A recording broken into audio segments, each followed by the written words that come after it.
That sometimes we miss how destabilizing things like that can be for kids. We think that, well, they're still loved and they have everything that they need. They have food, they have two homes, now they have two of everything. But their whole world has just been rocked.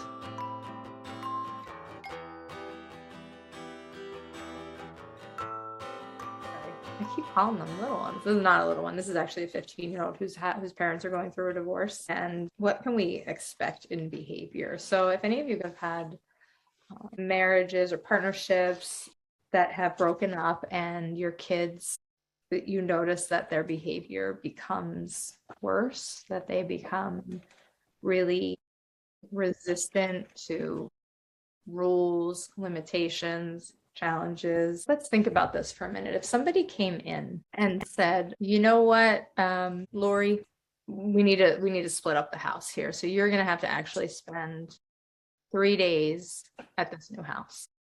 And you can come back here and you're going to spend 2 nights or 4 nights at this other house. Like, what would we do? What would we say?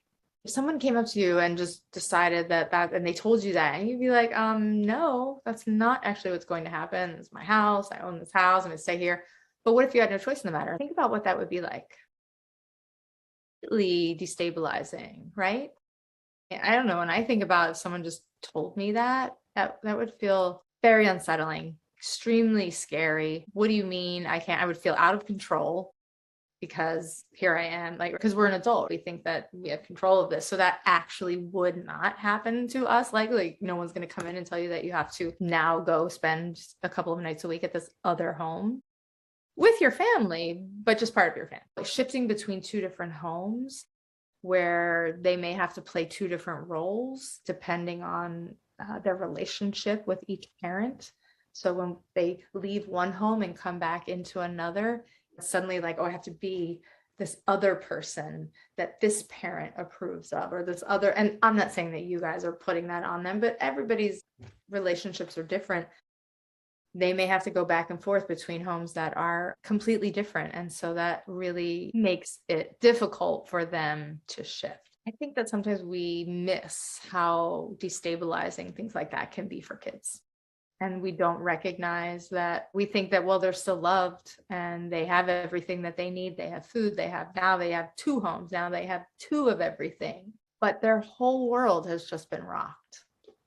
And that is not something that as an adult, we would not necessarily just move through that with ease, right? We might let things slide. We might let our work slide. We might be consumed with worry about how we're going to make this work. What things are we going to take? How often are we going to see our kids? When are we going to see them? Are they coming with us to this new house?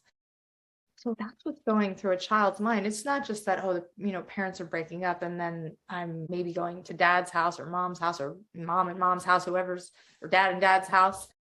I don't know where I'm going. That's what it's like for a kid.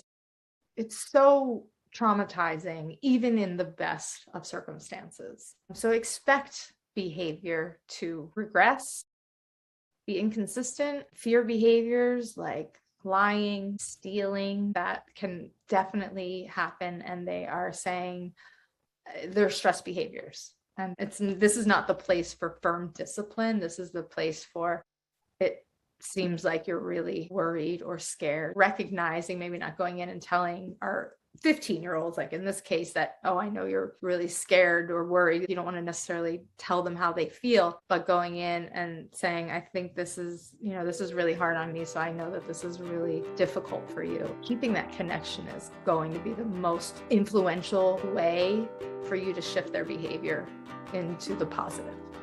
But I really feel like you have to expect some pushback